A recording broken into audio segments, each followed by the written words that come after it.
Good morning, Your Excellency. Welcome to the conversation. We had a break for almost 8 months, and we are coming again season two. You are our first guest, so welcome. Thank you. Good morning. Fine. So I'm so this area interview because I have tried to get this since your 2021. Finally, here I am. And it's like the end of your mission in the Gambia. I am sad you're leaving because you've been a very good friend of the Gambia, and the EU has done a lot for our country in collaboration and in partnership with the government. So first of all, I'd like to ask you, how has been the journey like, and what are some of the memories that you would take away from the Gambia? Well, the journey has been very interesting and extremely pleasant because the Gambia is a wonderful place, and staying in the Gambia is a very easy and pleasant experience. The journey in itself, which means my job, my work, it has been very busy and very exciting at the same time. Interesting. I also learned, like, when you came in, you had a very bumpy ride. COVID-19, it was during COVID-19, there was a lot of restrictions and movement, but you still managed to, because at your farewell speech, you said it was really a very successful tenure in the Gambia. Yes, when I arrived in January 2021, it was very bumpy because 15 days after my arrival, I got the COVID. And as you can imagine, I didn't know anything here, so I didn't even know where to go or who to consult, etc. I had to rely on my colleagues. So it started quite rough. But after that, it went well. Of course, it takes time to know a country. And even if I had done my homework before coming, I knew what were the topics and the issues at stake. Of course, I had to be there and to be immersed like the other stakeholders in all the matters, and live them, so that you get to learn, you form your opinion, and you choose what side you are taking and what you will be saying in relation to each of every topic. You must also know that the European Union has most of the topics covered by our cooperation. So we are one of the most important partners of the Gambia because we touch basically every aspect of the life of this country. Now, your arrival was almost 3 years into the transition after dictatorship. How would you, now looking back 4 years along the line, how would you assess the transition process of the Gambia? In one word, it's ongoing. It's a work in progress. Of course, a lot of step forwards have been done, but the fact that we are still waiting for the constitution is an evidence that the transition has not been completed. But the work that the government and the stakeholders have done, it's quite impressive. There is an engagement of the major partners that the country can have in the world, and that are backing the country and are ready to help. So the EU is not alone, but there are also other actors like the US, the family of the UN, and other bilateral embassies that are here and work together with the country. So it's well in progress, let's say. We have done a lot of things, but it's still in progress. Now, critics of the government might disagree with the progress. in terms of what's been achieved and what is not. But from the EU point of view, I can, all the funds that have been invested in the Gambia, can we pinpoint some of those progresses that you've registered, as a bilateral partner of the Gambia? Well, let's start. If you allow me, I want to discuss what we deal with as a European Union, where we stay, what we are helping the country. That covers a little bit the transition phase and to a full democratic country. So, through our actions, we help the government in the budget support. We do budget support, which means that we confer an amount of money to the government, provided that the government clears some of the steps that we agree together, and that are all related, if you want, to a transition to democracy. So, for example, we deal with the Tribunal for the Gambia. Is one of the elements for a pacification of the country, and for all the people to be satisfied of a good process of justice. So this is called transitional justice, and it is regarding the crimes that have been done by Jammeh and his people during the 22 years of dictatorship. So, as you know, there was the TRRC that was held for quite a long time. There were hearings of the witnesses, and these witnesses were also aired at the radio all day, and we followed each and single one. With the UNDP, we have funded the process of the TRRC, and the TRRC, as you know, at the end, they released some recommendation, and the government, as an answer, said in a white paper, they said, this is what we're going to do, and they took most of the recommendation on board, and this is how we are going to do it. And many steps forward have been cleared. The government has created a special prosecutor office. The government has advisor with the Ministry of Justice. There is the Bar Association that is collaborating, the justice sector, etc. And many of the international partners are behind this.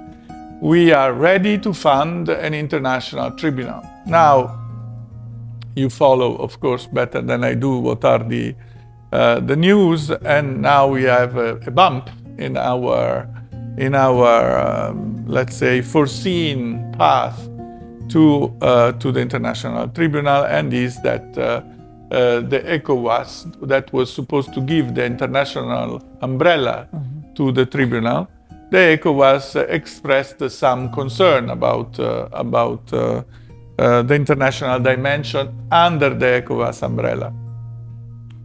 I know that the ministers are working on it, trying to find a consensus within the ECOWAS. Unfortunately, when you talk about an international dimension of anything, you have to take into consideration that you are not the main stakeholder anymore. The Gambia is not alone in this adventure anymore, but they are all the country of the region. Each one of them has their own priorities.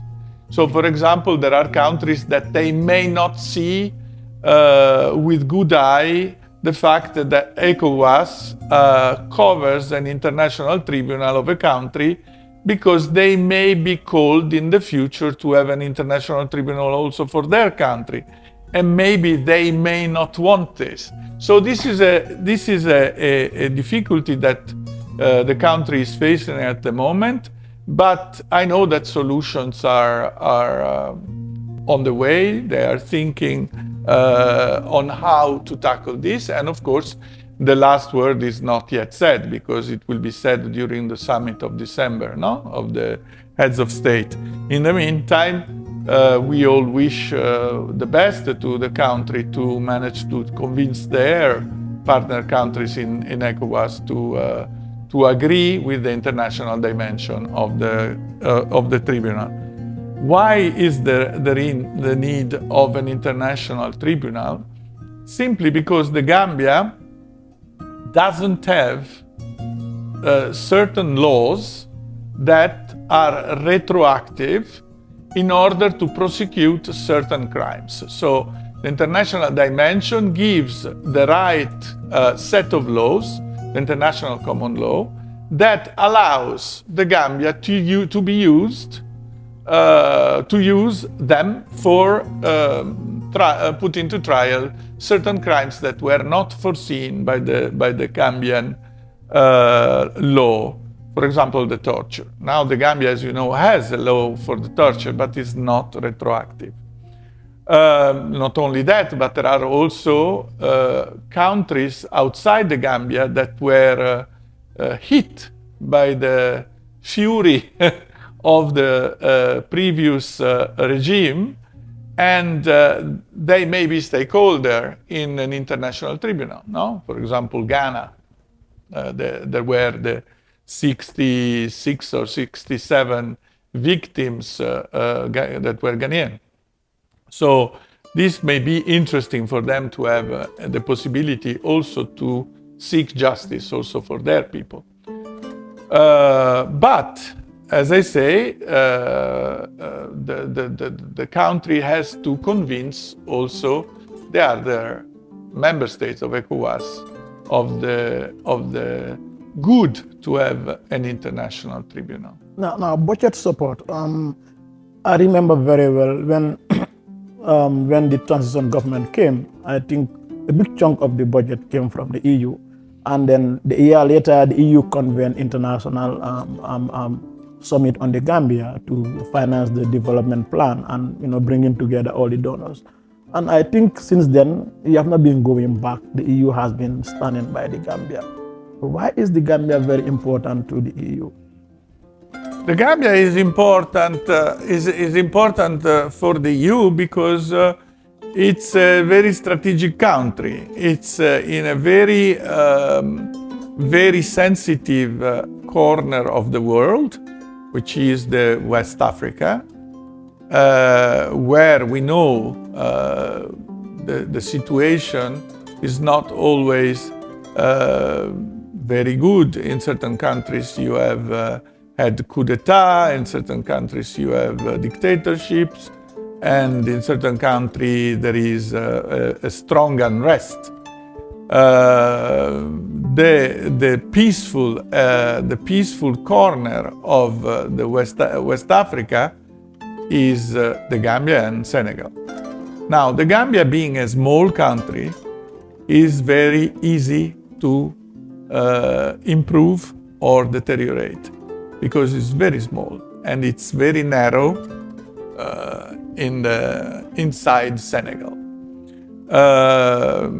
We want peace in the world. We want stability. Stability allows growth. There is no stability in war countries. There will be no growth in war countries. What we want is stability. Gambia is 6 hours of plane from Brussels, but is our neighborhood. We consider Africa our neighborhood, and we want a peaceful neighborhood. We don't have any interest to have a destabilized neighborhood. Until there is no stability, complete stability, in those countries near Gambia, there will be no growth, no development. And we don't want that this happens also in the Gambia. Okay, now let's look at other aspects of diplomacy, since it's such a very complex issue. And sometimes you could be confronted with very, controversial or, other matters that, at the diplomatic level, you still have to find solution. How do you work around those kind of issues when they come on your desk? Well, you repeated twice the word diplomacy. That's my job. Okay. It's a diplomat from whatever country he comes from or she comes from is meant to engage in a dialogue with the host country. And these dialogues, one needs to be resilient and patient and respect the position of the host country, but nonetheless also trying to explain the reasons of the country you come from.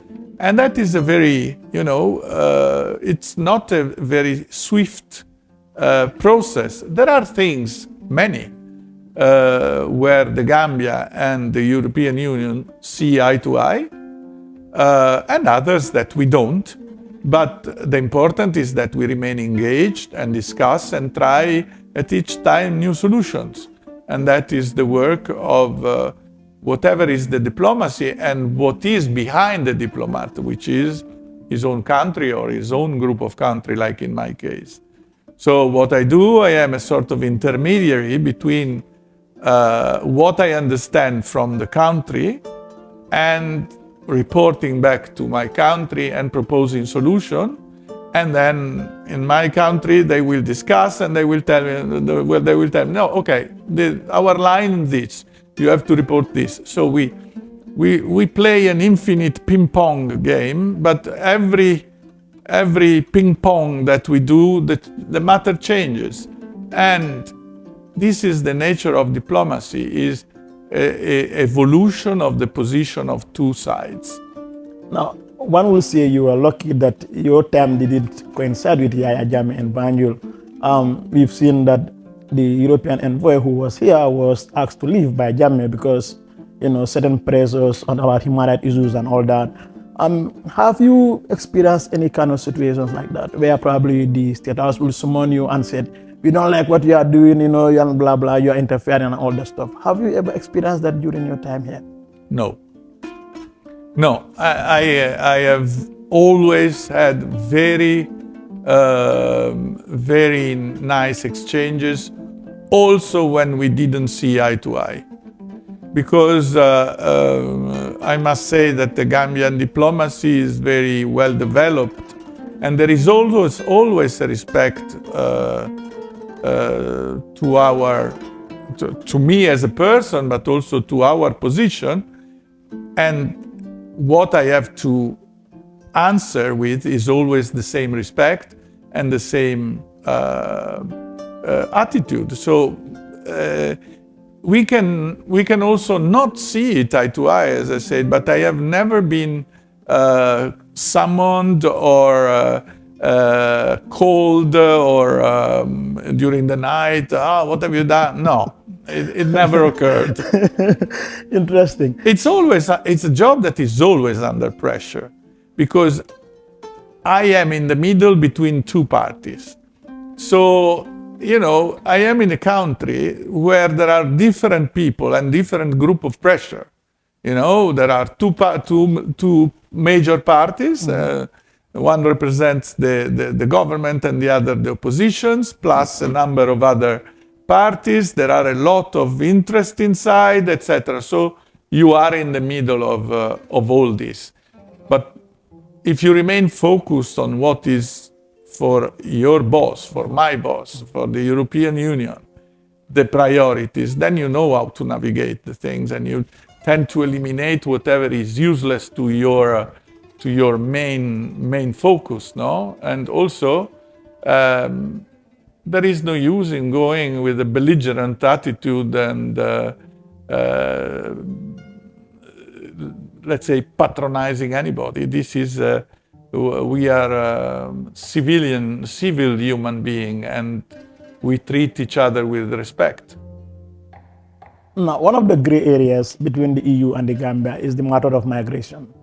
During the Jammeh days, Gambia was one of the top 3 countries that is source of migrants to illegal migrants. I mean, the IOM will disagree that they are not illegal, they are irregular.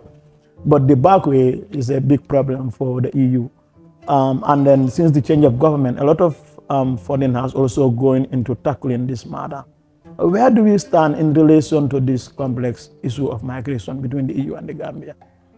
Yes, you made a slip like everybody. You said the back way is a problem for the EU. Okay. Don't cut this. No. It's very interesting because the back way is more interesting for the Gambia than that is a worry should be a worry for the Gambia, and not only for the UK. Why? Because a lot of people die in the back ways. A lot of people die, but no newspaper is anytime considering this as an important aspect. The important aspect is always the so-called mass deportation, which never occurred.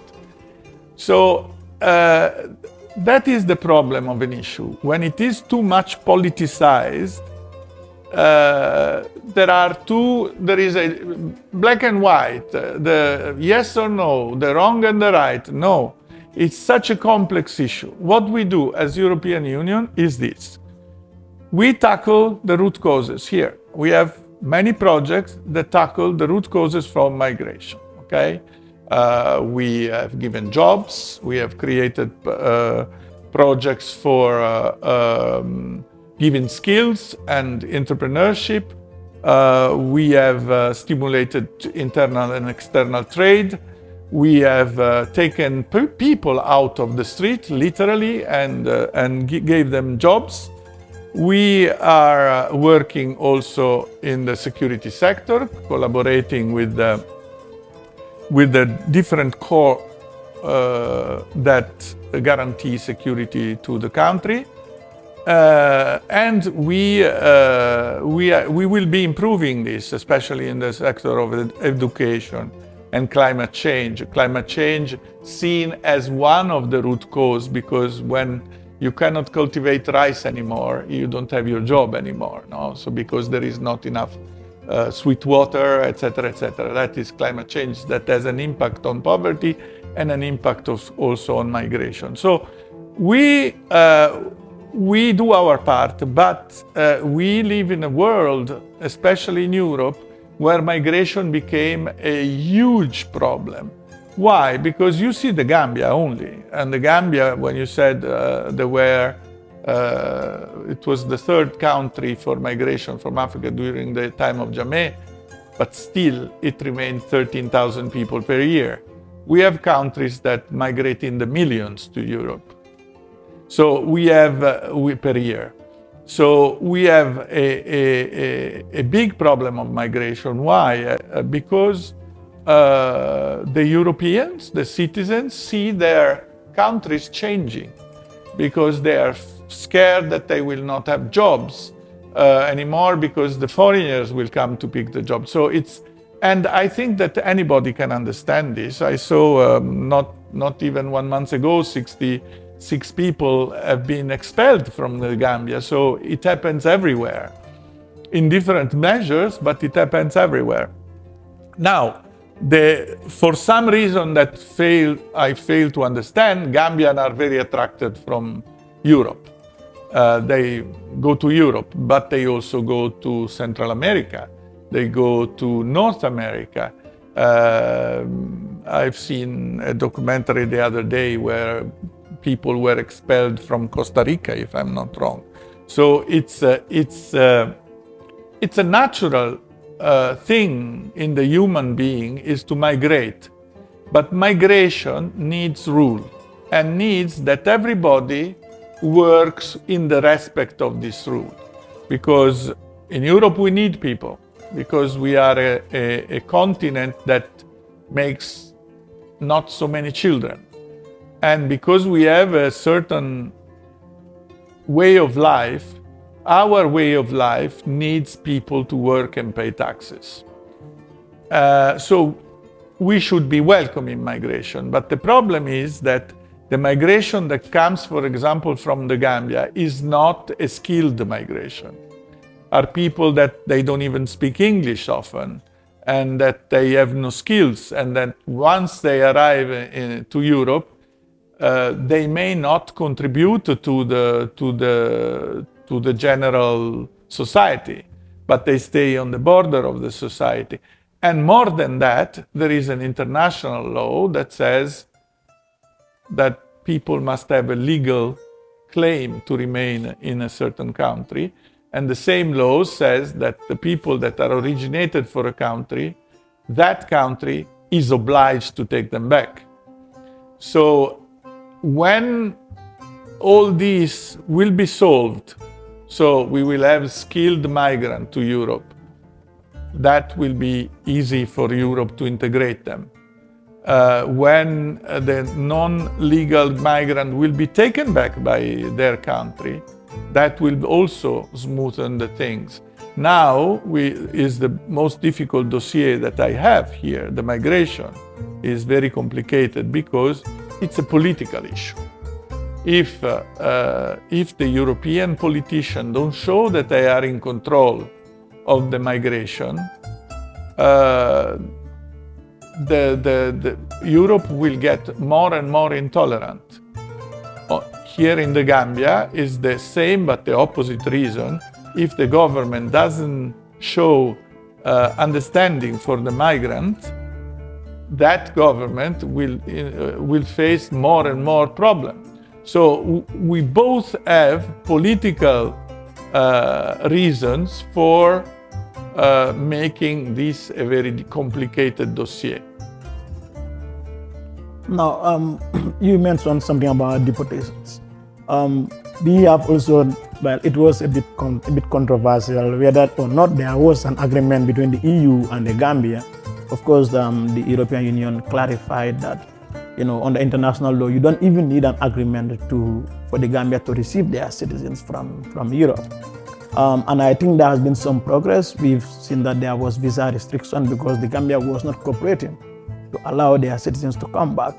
But thanks to the visa restriction, things were a bit flexible, and they started taking in some deportations, some chartered flights, some coming with commercial flights, and there was some improvement.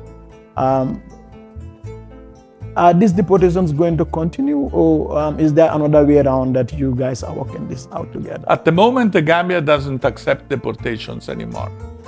It's not collaborating. So the flights have been suspended. So there are no deportations. When was that? When did they stop taking the flights? In May? I think in May. Since May? Okay. Have they given any reasons for this? Well, it's a very difficult dossier. So there were some hiccups in the dossier, and the Gambia government was not happy of these hiccups, and they announced that they will not accept landings until these hiccups will be solved. But in reality, the hiccups are also from the European side, and the Europeans say exactly the same story. So now we are in a moment where they will need clarification at government level. When this clarification will be done, the cooperation will resume, and hopefully the visa restriction will be lifted, because for the moment are no way near to be lifted, because European Union is considering that the Gambia is not cooperating. At some point, the visa fees that was raised to 120 euros was brought down to 80 euros. That was an improvement on the side. That because there are two levels of restriction. Mm-hmm. The second level of restriction was the increase of the price of the visa. So that has been taken out thanks to the cooperation of the Gambia for a couple of years. But now there is the most important one that still remains, that is the delivery of the visa and the way we deliver the visa, which means the time, how long does a Gambian have to wait to receive a visa, what are the categories of Gambians that can apply and the others. The visa will never be denied, but will be discouraged how?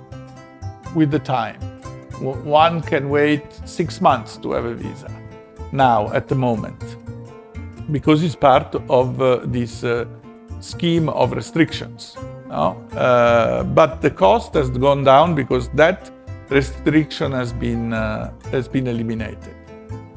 But it's important to remember that there were never mass deportation. Can I give you the Figures, yes. figures? I was going to ask that. The figures are the following. In the last 2 years, 9,000 Gambians per year have arrived to Europe.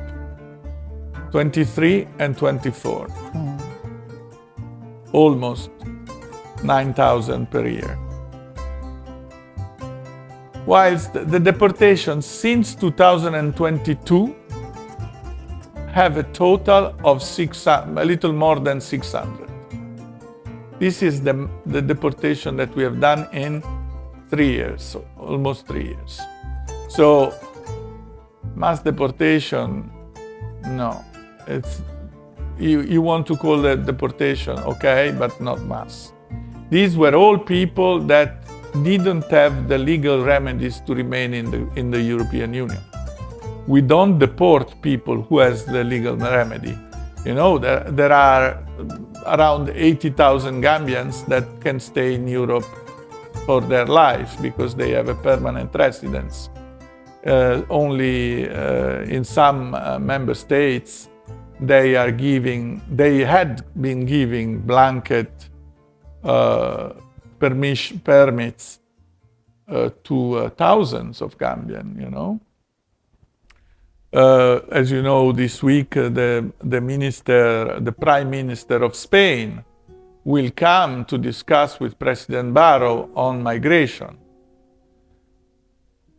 But also the positive side of the migration, not only the negative side, not only the problem, but also what kind of solution we can offer. So it's an ongoing thing, and it's something that sooner or later it will be solved. But for the time being, what the European Union asked to the Gambia is to cooperate to take back those people who cannot remain. And you know, when we talk about few hundreds of people in relation to the thousands that arrive per year, is not a big ask. Is the government seeing it that way? That this is not a big ask compared to what is the problem here is that the government has a lot of pressure, namely from the diaspora,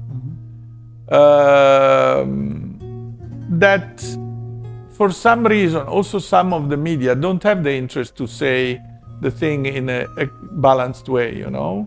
Okay, we have a problem, but this is true, this is true, this is true. No, it's black and white, as I told you before. It's mass deportation. No, it's not a mass deportation. I don't know why the media allow to call it mass deportation, because they are not mass deportation. Few hundreds, again, against the thousand and thousand that arrive per year is not mass deportation. And if we have to deport a total of, I just give you a number randomly, but more than 10,000 people, with the rhythm of 300 per year, it will never happen that the 10,000 will be evacuated, will be deported. So it's just more a political sign that everybody is in control.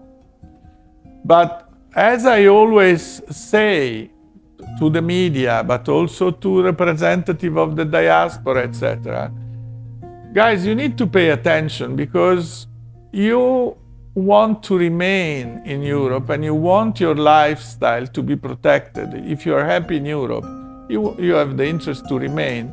But if the dossier of the deportations, returns we call them, will become very thorny, also your own life can be in jeopardy. Because every politician will follow the mood of the electorate. If the mood of the electorate is fear and panic because there are too many foreigners, it's last week that there was a mass murder in Germany perpetrated by, I think, a Syrian guy. Well, this is not going to help the cause, you know. So everybody should do their bit to put back to balance what is the influx and the output, you know, and the outflux, because if the electorate goes to the far right, as we are experiencing in Europe, and the only reason why they're going to the far right is the migration, at a certain moment there will be elected politicians that will take a stance, a brutal stance. It's normal. Whilst what the European Union wants to do is to show that we are in control. And that would be very beneficial for everybody, because people would come down, would allow to come. Whilst every actor is trying to get his own little benefit, you know? The guy in Spain or in Germany that shouts, mass deportation. So everybody will write it in the newspaper, they will have their own reason for being, but nothing will be solved. It will be a step forward to get it better, worse. Now, the last question on migration. Okay, after we'll have to move to other questions, okay? In Europe, we have seen the emergence or the takeover of government. Now the right wings are taking over across Europe. Is this going to change this question of migration in terms of how you're dealing with the issue of non-Europeans coming into Europe? Are we going to see a change in policy in terms of how many numbers you can accept, or whether it's going to change the mood against non-Europeans living in Europe? Look, the European Union has proposed a scheme for migration that is called circular migration. That would be a great improvement. Well, it exists already in other continents. What is the circular migration? The European Union said, okay, for this season, agricultural season, we need people to come and work in the fields with us. At the end of the season, they will go back to Gambia. For example, the Gambia, but it could be Tanzania or Niger or at the end of the season. So what is beneficial? It's beneficial because they will receive salaries in European money, which would worth a considerable amount back in the Gambia, but they will not have a permanent resident status, but 6 monthly, and then they come back. After a number of years that this circle of admission will guarantee that those Gambians that arrive regularly every year to work in the Italian, for example, spots where they are requested, the authorities will trust that those persons, and they will be likely to have a permanent permit. However, until there is no control on who arrives and who leaves, this scheme will not be put in place. Because at the moment, the authorities are more focused on sending back those who don't have a regular permit. So there are both visions. It depends how the things go. If the things go towards the control of the immigration fluxes, then the measures will relax. If the things go towards non-control of the arrivals, the things will get tighter. It's pure politics. It's pure, and also pure guarantee to the population, to the European population, that things are under control and that they don't have to fear the foreigner arriving, you know.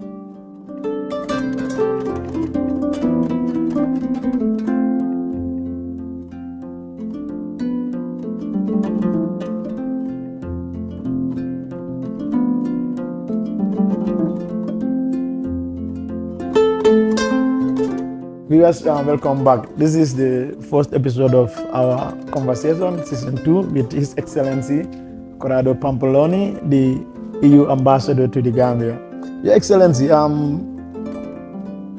most part of the SSR, if not all of it, which is the security sector reform, has been bankrolled by the European Union. And in terms of cost, I think it runs into millions, a lot of millions of euros. Has it translated into anything tangible, like concrete outcomes that it was supposed to, or that is expected of these reforms? Yes. So the security sector reform, which is one of the parts of the transition to a full democratic country, as we were saying before, uh, is an important part, especially for the government. We are not the only partners in this. It is true that many partners have dedicated considerable amount of effort in helping the Gambia to achieve the transition on the security sector. But as I said, we are not the only ones. Not only are we not the only ones, we cooperate with other actors, not only with the Gambian government. Now, the security sector, if you think how it was until 2017 and you see it now, you take 2 screenshots of the situation, you see another world, because the security sector before was Yaya Jammeh. I decide, I do, I want, and we do like this. Plus, he had his people that he could use the way he deemed necessary. Now, the security sector has the scope, has the meaning to take the security and a very fundamental aspect of a democratic country into the democratic life, a democratic way.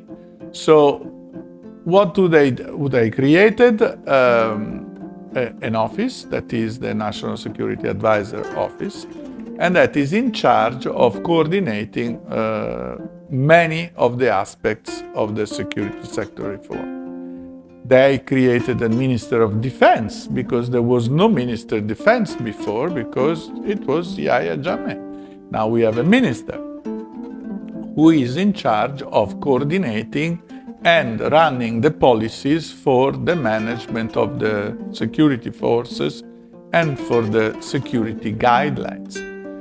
What we did in terms of European Union, together with the government, we did together the security sector strategy and the security sector policy. These are the 2 main documents that guide the government to the security sector.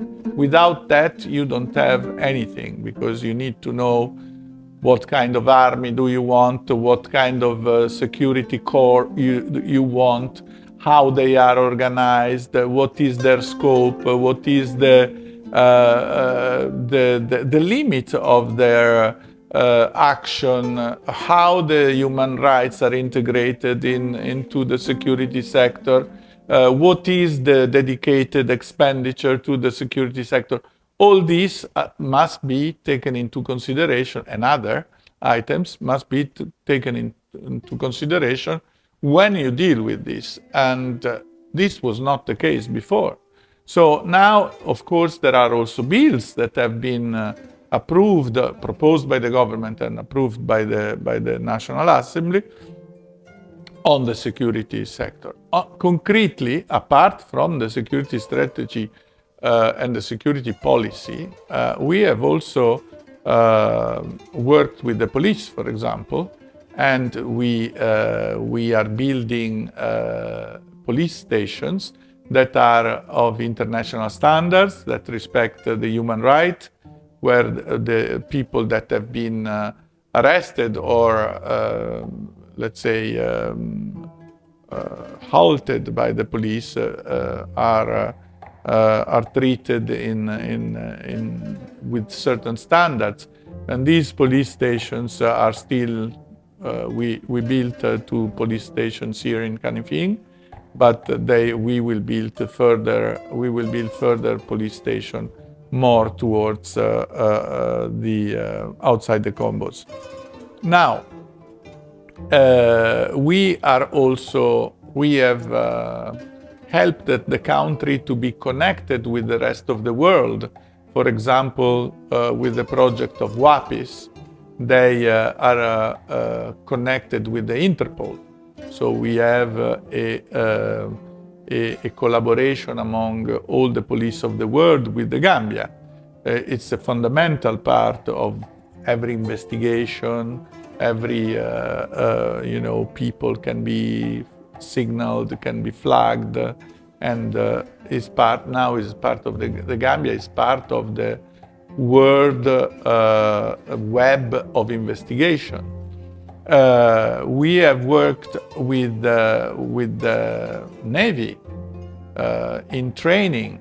We have worked with the Gambian Immigration Department. So I think we have achieved a lot of success, especially for what concerns hard material, hard part like the stations, but also high technology that is used now in the Gambia, and training and giving skills to the policemen. As you know, we have also DCAF here working within the police, and they are delivering fantastic training in order to reach a certain level of maturity for their people. We will still deal with the security sector reform, also because we don't have to forget that the Gambia has, in this moment, quite a big problem with the drugs. And nobody has the interest for a country as small as the Gambia, for a country in general, but even more so for a country that is as small as the Gambia, to become a center of international commerce of drugs. Nobody wants that.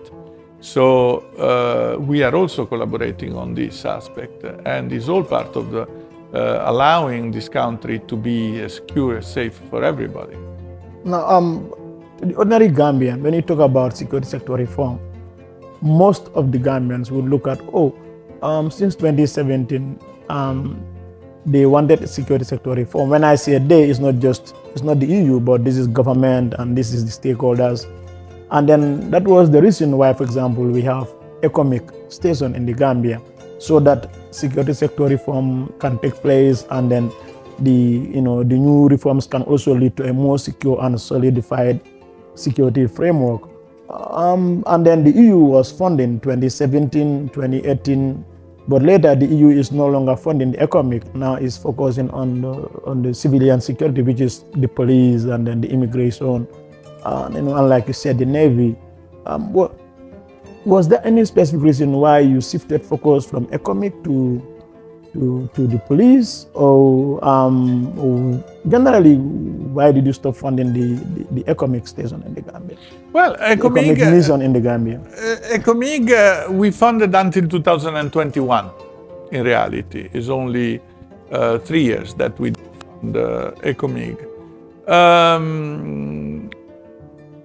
It was not requested anymore. The funding of ECOMIG, and we also decided that for us it was an emergency funding, because the president came to power in a very unstable situation where a lot of let's say after Jammeh problems could arise, and we wanted to guarantee a safe training of the armed forces, because ECOMIG for us was the army. So we work also with the army, not only in the civilian, but for us it was a training intervention. So when the term of references of the mission changed, we didn't have the term of reference necessary to continue to pay that. But also, I must say, we were not asked to pay anymore, so we didn't. Let's say that it exhausted it was exhausted naturally, let's say. Nobody requested, and we didn't propose anymore because the term of reference were changing. Oh yeah, but indirectly it's still Europe paying because France is paying for it, so it's still Europe, right? France is not paying. The economics, right? No, they're not paying ECOMIG, France. They are paying maybe some specialists, but not France. They're not paying ECOMIG. Okay. Who is paying is ECOWAS. Okay. All right. Now let's look at other parts of your intervention in the security sector. Like in the police, we have seen how trying to professionalize the police force from in terms of equipping them, in terms of training them to better handle certain situations. We have also seen, for example, one of some dormant units within the police, like the forensic unit, where it was difficult to scientifically assess evidence and stuff like that. All those things became focus of the security sector reform. Now, looking at all of this in context, I want to bring this issue because in Senegal, during the last presidential election, there was a special documentary on Al Jazeera where the European Union was criticized for training police force that were used by the authorities against the civilian population. Where? In Senegal, during the presidential election. There was a specific documentary that was just looking at the police that were all trained by the EU. Are these usually your intentions when you're supporting this kind of reforms, or when you're supporting to train security? Are these your intentions, or is it done so that it can be of benefit to the population and it can serve the population better? Well, I'm not aware of what we are doing in Senegal with the police. I'm sorry, I'm the ambassador to the Gambia, and I limit my action here. But I can say what does the European Union wishes for when we cooperate with a certain thing. For us, human rights is a fundamental part. So if the police was used in the wrong way, or in a way different than what it is the purpose, that is not wanted by the European Union. Here we with DCAF we work on many aspects of the human rights with the police. We don't teach them to assault people, that's for sure. It's not, but then, corps of police are independent. They make their choices. We give them skills. Then the way they use the skills is not depending from us, and we don't give particular skills to assault anybody, and we don't give arms. In our cooperation action, we don't give arms. This must be very important to be said. It is forbidden for us to give arms to the corps that we are training. No, but the police stations are just gifts to the Gambian people, and then the police, so that they can better do the job, right? Yes. The police stations are 100% funded by the EU. The police station, yes. The model police stations. Yes. Okay, so now let's go to the elephant in the room, the Constitution. This is the second time that it is coming, because in 2020, there was a setback after it didn't pass through the second reading. And then the EU, in the new and the current framework agreement with the Gambia, is providing funding equivalent to almost 100 million Gambian dollars for this constitution to pass. What do you make of the changes that have been done by the government, or the gazetted new constitution? Because this is different from the one that was there before this gazetting happened. Oh, what do you think of the whole process, the entire process? How is it going? And what do you think could happen in the coming months? Because the government wants to introduce it to the National Assembly, and already there is mixed reactions from across the board. And you are currently here, and before you leave, you have witnessed for yourself what's going on. So what do you make of the new efforts to bring back the Constitution? of course, with the funding from the EU. Yes, it's not really an elephant in the room because it's in all newspapers and everybody talks about the new constitution. Yeah, we can see the papers today. Yes. This is the standard, Yeah. and then it's the constitution. Yeah, but it's not an elephant. I mean, it's very it's very clear that is an issue now. No, Okay. that is a topic of discussion. Okay. So what I read the Constitution of 1997, the one of the consensus in 2020, and I read also this one of 2024, all the drafts. I think that the Gambian considered that the 2020 was a consensus, the constitution, and they consider that the new draft is drifting from the consensus. However, I think that is a very good thing that a draft is put on the table for discussion, and it's up to the Gambian stakeholders to discuss it and to approve what is to be approved or to reject what they deem necessary to be rejected. As you know, there will be a debate in the National Assembly. There will be an engagement from the National Assembly towards the government and vice versa.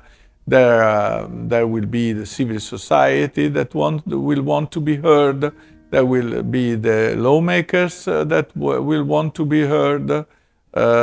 So it will be a process that will involve everybody who is interested, who has an interest, from the civil society, NGOs, human rights activists, lawyers, constitutionalists, the justice sector, the National Assembly, and ultimately the government. So it will be a very intense period also because the days are not a lot. What is 90 days in theory, then it will be discussed the first meeting. So we can have 3 or 4 months before it is tabled for the reading. And everything can happen. Everything can happen. The text can be modified, probably there will be a constitution group created by the National Assembly, and so on and so forth. So it is good that the process is in motion. It is very good that now the process is very much in motion. I can register the comments that are put in evidence from the newspapers and the media. I registered. I know what some of the stakeholders complain about, but the truth is that now there are 90 days, 100 days to discuss what every group of interest want and how to put it into a constitutional text. So, I'm not saying that's going to be the outcome, but when or if the draft fails again the second time, will this be kind of a misuse of the EU funds for this purpose, or how would that be for you? How personally will you react to that kind of an outcome? Why is it misuse? We don't say we give you the money, but you have to approve the constitution. No, this is not the background. The background is we help you to draft a constitution. We give you the necessary expertise, the necessary platform to discuss, and that is up to you. We are not here to decide what the Gambia wants. We are here to help the Gambia to decide what they want. But that's it. No, we have put money to make the discussion happen in the most democratic way. Then it's up to the Gambia to decide what they want for their future. It's not up to the European Union. Yeah, but the point is, the ideal thing is the tangible outcome would have been a new constitution is passed. It's more positive also for for EU Of and course, Gambia? because we want countries that that are stable in our neighborhood, that are democracies, because the European Union is a group of countries that strongly believe in democratic values. So of course we prefer democratic countries. But the process and the constitutional process is a democratic one for what, as far as I'm concerned. But also the outcome will be democratic, because it will be decided by different groups of interest. No, I'm not dwelling in what I would prefer to see in the constitution, because it's not me to say you have to put this and you have to put this in the constitution. That will be ultimately the voice of the population as well, because once the draft is accepted, if it is accepted by the parliament, by the National Assembly, then the population will be called on a referendum to approve it or not. So, and a text like a constitution must be approved by a majority of the population, a strong majority of the population. So if a strong majority of the population will want that text and they will say yes, I don't think that for us, we are in no position to give any judgment. We will acknowledge what it has been done. Same if they will reject it, because it's not that we have so much money that we can convince every single inhabitant of the Gambia. We just put some money to guarantee the platforms to discuss, and that's it. This is what we are doing. We are not in any way interfering on the process itself. Okay, now the 2021 EU Election Observer Mission had made series of recommendations as to the outcome based on the process and the outcome of the 2021 elections. And that is to prepare us for the next one, 2026. Has there been a follow-up?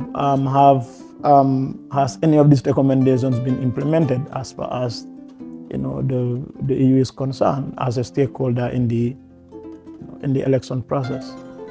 Look, you know that we deployed an electoral observation mission that was independent. Like other 6, if I'm not wrong, we were 7 or 8 organizations that have deployed an electoral mission, Commonwealth, us, the UN, etc., etc. Our final text was probably the most critical one of all the outcomes, but ultimately we said that the elections were carried out following the international standards.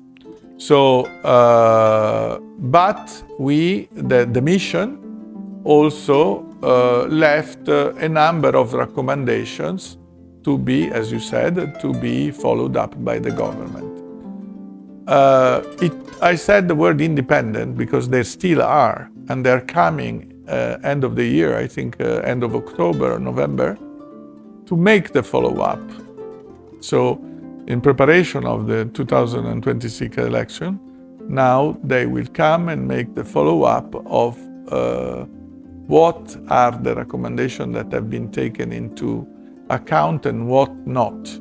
And they will release a report to the government and to and publicly. Okay, because I'm asking this because there is an elections bill that came to the parliament, or that was supposed to come to the parliament, but is still stuck at some stage, I guess, which was supposed to take into account all the reforms that are necessary as part of the elections to make it smooth, fair, and transparent. And this law is introduced by the government itself, because under the current regulations, we are still working with the German system. So I'm asking this because whether it is evident that those progresses or those recommendations made by the observer mission, will still be a part of that process. that that amendment or the introduction of the new regulations, elections bill in the parliament. Are you informed of that, or? Well, what I'm informed is that, of course, we are in the process of reviewing the constitution, right? And all the electoral bill will be part of the changing of that will be occurring with the new constitution. So with the new constitution, the electoral system will change. It will not be the first past the post anymore. It will be the 51%, if I'm not wrong. There will be a maximum term of the tenure of the president, and so on and so forth. So there will be changes made by the constitution. Some of these changes are those recommendations that were emitted by the electoral mission, by the electoral missions, because that part of the recommendation were cross-cutting across all the missions, the electoral mission deployed in the Gambia. So we need to see first, we need to focus on the constitution. And after the constitution, we will have to focus on the way the election will be carried out, because I don't know if you are aware, but also the way the independent agencies of the state will be managed is also tackled by the new constitution, including the Independent Electoral Commission. So there will be changes really in deep structure of the state. So let's focus on the constitution first, and then we will deal with the constitution. However, it will be very interesting for you to follow what the European Observation Mission will do in November. Okay, so not the last question, but almost around the end of the last questions. You've been in the Gambia for 4 years. You had an opportunity to interact with the ordinary Gambians across the country. What do you make of this country? I mean, are there any special experiences that you want to take away, back to Brussels or back to? The special experience is one. My 4 years in the Gambia. It's all Just one? Well, but all the 4 years. Okay. Everything was special here. The people, my job, my interlocutors. I think that I've been blessed by a very interesting place. And if you want anecdotes of what I will take as an anecdote, I can tell you is always related to my human relations. I will take with me new friends. I will take me many lessons on life that can be applied to everywhere, also in my life when I will be back to Brussels. I will take the Gambia will have a new person that will make publicity to the Gambia on the beauty of this country, but also on its fragility, because it's a very fragile country yet.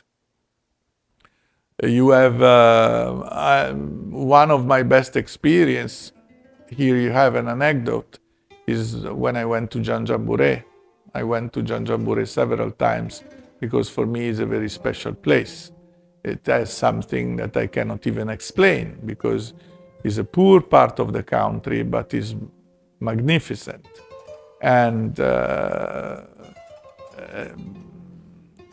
the nature is unique, and is a potential industry in itself for a new kind of tourism that I hope that with our new project on YEP tourism we will help to develop.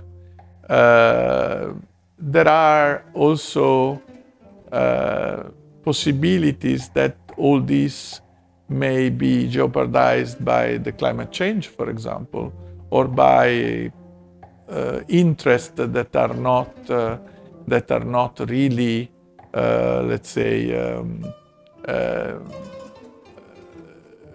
following the same concerns that I may have on on nature, on climate change, on environment, on job for people, on equality, on human rights. There are a lot of strengths that are playing in the Gambia, like everywhere in the world, but the Gambia is particularly fragile because it's a small country and is, with its shape that is so narrow, also very susceptible of having more unbalances within the country. No? Just to make you an example, when the 11,000 internal displaced because of the problem in Casamance were displaced, exactly, that was a very destabilizing factor. I remember being stopped by Senegalese army that entered not so legally in the country because they were chasing somebody, and I happened to be there in that moment, and that was not a pleasant thing. Even more importantly, the security sector must allow the country to control the borders, to keep the internal, the land of the Gambia protected from anything that can happen from coming from abroad. So it's fragile, but is also a stunningly beautiful, blessed country by this river that makes the Gambia really unique. Wow, I'm like. And the kora. Do you play the kora? I bought a kora, a professional kora. Wow. And I want to learn to play it. I play the piano, so I know the music. I know what if I do like this, what happens. So I want to learn the kora. I've been told by Rafael that he knows a teacher in Brussels, and as soon as I get to Brussels, I will try to get in touch with this teacher and learn kora. So what's the next thing for you, Excellency? After Gambia, what next? Retirement. Oh, you're going to retire now? Well, not for 2 months, but after 2 months in November, I will be a retired man. So I want to enjoy my retirement, and who knows, maybe I come back as a tourist or as a consultant or as a... I think that would be interesting. A kora player, maybe. That would be interesting, to visit the Gambia when you're not working, and then, just to come and have fun like the normal tourists will do. Because for 4 years you've been here, but you've been working. No fun and stuff like that, right? Well, I have a lot of fun in my work, to be honest. Oh, okay. I was blessed by an interesting job, so I was okay. When Saturday and Sunday you want to rest, you don't want to go and have I don't know, to a disco party or I don't have the age anymore for that. I'm fine like this. Okay. So any closing remarks? We've exhausted my questions. So if you have any closing remarks. I wish the Gambia all the best. I think it's a country that needs a little bit of luck, but also a lot of work. And Gambians have a fantastic resilience. I hope that with this resilience, they will use it for the best, for improving the situation of the Gambia, the financial, economical situation, but also for the families of the Gambia, that they can have better times in the future. I look forward to coming back maybe in 1 or 2 years and see an even better situation than now. I must say, though, that when I arrived, the situation was worse than now. In spite of the increase of prices, in spite of the economical situation, etc., the Gambia is better now than when I arrived. Your Excellency, thank you very much for your time. Thank you.